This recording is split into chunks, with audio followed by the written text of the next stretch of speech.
YouTube fan community, Crosby, Stills, Nash, and Young fans, random people on the internet. My name is Giggens, and we are here today to talk about So Far, the 1974 release from Crosby, Stills, Nash, and Young, released to basically coincide with their 1974 reunion tour.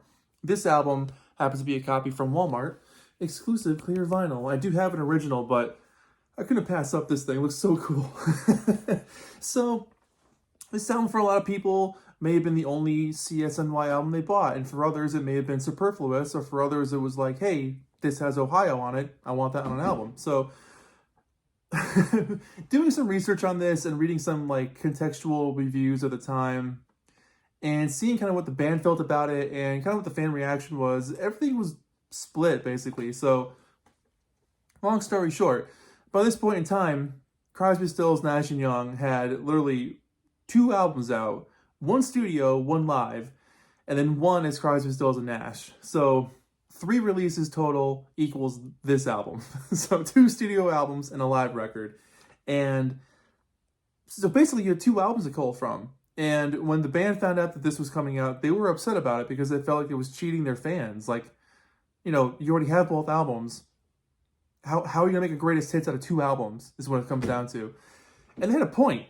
I mean, it's extremely rare that something like this comes out when there's only been a couple of albums. Usually you wait till you have like at least 4 or 5 records to put out and then split it up from there to make kind of what a set list would be for a live show or something that kind of documents a band's career. But this was only, 5 years into their career and after only 2 studio albums.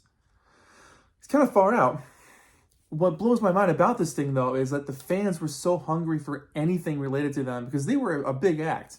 And knowing that they're going to go on this humongous tour in 74 to reunite them, this thing sold extremely well. And since its release, it went to number 1 when it first came out. But since it came out, it's gone platinum 6 times.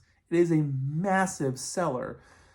It has gotten a little superfluous over the years because all of these songs have been released on different, greatest hit CDs or box sets. So all of these songs are available elsewhere, but for a lot of, purists or for a lot of people that want to just be, listening to music as it was back in the 70s, this is a great album to have. It is missing some key songs, like Marrakesh Express is not on here. Like, how did you miss that one? But it is cool to have Ohio and Find the Cost of Freedom on an album, which is pretty sweet. So I am going to go through this track by track, not in necessarily a humongous amount of detail because I'll save that for the actual records, but it's a really fun overview of their career, and it works really well. I think it flows well. Some people disagree with that. I think it does. Anyway, it opens up with Deja Vu, the title track off their second album, and that fast-paced lyrical delivery is very Mamas and the Papas reminiscent. I love the way they kind of spit it all out. But then it becomes this cosmic dream of a song throughout the rest of the track with John Sebastian on harmonica, which I think is great. I love that opening track. Helplessly Hoping is up next, and those harmonies are pure and poignant. They're just so well put together. I mean, these guys knew how to make harmonies happen like nobody else at that time for a 3-piece.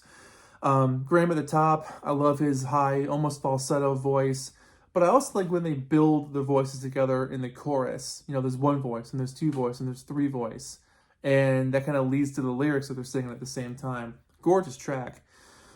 Wooden Ships is a fascinating song, and it's such cool chord changes in this thing. It's a song that for me has like almost a sly, otherworldly kind of feel, which they would do every once in a while with their guitar chords, or I guess piano chords, whatever chords they were choosing here. But it's a song about surviving a nuclear holocaust, and it's kind of like people coming out and being like, hey, you okay? What happened?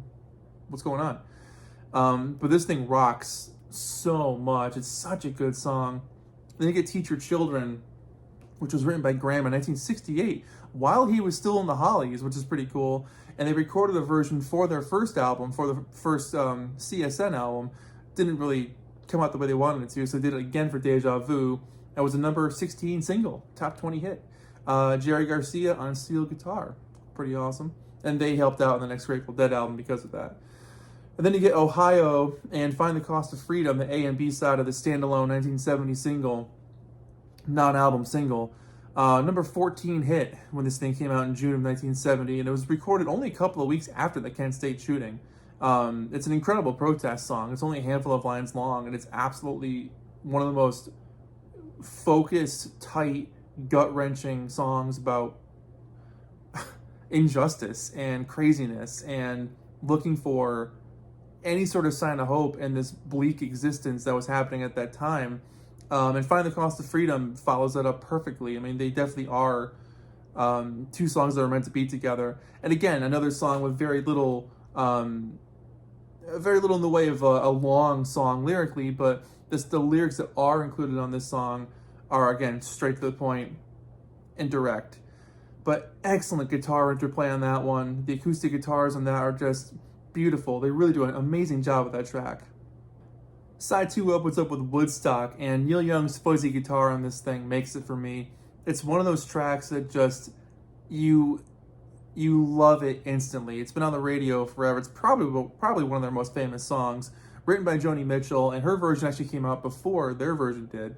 Stills is on lead vocals here, hit number 11, and it's an amazing track about a concert goer, observing the Woodstock Festival, kind of based off of Graham's observations as he was there, because they performed there and Joni couldn't make it, so he kind of told her exactly what happened. She wrote this song from that point of view. But an amazing rock and roll song, just very, very cool. Track 2 on side 2, Our House, one of the most gorgeous songs about domestic bliss you can ever hope to hear. Literally inspired by Graham and Joni coming back to their place one day after getting breakfast, and he just watched her do her thing and wrote down what happened. It's that simple. Hit number 30 on the top charts. Beautiful piano ballad, just homey, safe, comfortable, great little song. Apparently Graham has gone back and forth over the years, whether he wants to perform it or if he gets annoyed with the song, but I think it's a gorgeous track. His voice on it is just welcoming and inviting and just like I said before, comfy. And there's nothing wrong with that. Track 3 on here, Helpless, is a gorgeous song by Neil Young. I love the background vocals on this thing, and it's just a nice little piano ballad here. Neil's excellent lead vocal is full of emotion. It's a really great track, and it definitely feels more of the vibe of CSN. Neil's songs were always a little bit more harder edged, for lack of a better term, but he blends in really well with this track. It's dreamy, it's breezy, it's imaginative. Heck of a track. Guinevere follows that one up, and I love the weird tuning on this one. They did a different structure for their tuning on their guitars, otherworldly harmonies again.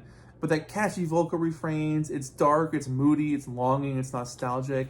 David Crosby wrote that one, and again, really dig it. And the last song on here, Sweet Judy Blue Eyes, literally the word sweet is a play on words, S-W-E-E-T. It's about Judy Collins, which was Stephen Still's ex-girlfriend at the time, and he wrote it about her. And it's a breakup song, and it's an amazing breakup song that goes through so many changes over the course of its 7 minutes, but it's always catchy. There isn't any part of it that is like extraneous. The whole song works the entire way through. It's pretty incredible. It's a testament to good songwriting, that no matter how long a song can be, you can always make it interesting. And that's definitely one of those tracks for sure. But this album is a great introduction to CSNY. If you've never heard them before, this is an excellent place to start. For instance, I picked this one up at Walmart, this record. It was only $20, which is, in these days, $20 is cheap for a brand new album. And it's on clear vinyl. Let me show you that. Looks really, really cool. Check that out.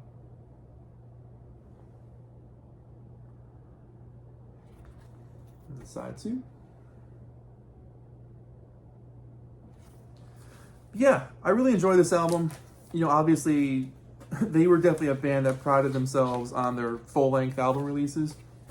And I can understand why. I mean, the amount of time and devotion they put to those harmonies to make the track list flow the way they wanted it to. The songs are here for a coherent sort of delivery, the whole 9 yards. But, that being said, if I was around 1974 and I hadn't bought their albums yet and I was picking this up for the first time, I would not be let down. And that's the case for now, too.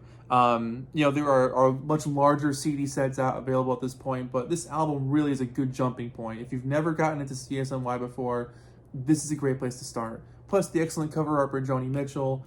It's a cool little package, it's kind of a snapshot into 1974, into what the record buying public wanted, into what the record company was like, hey, we gotta put something out. They're going on tour.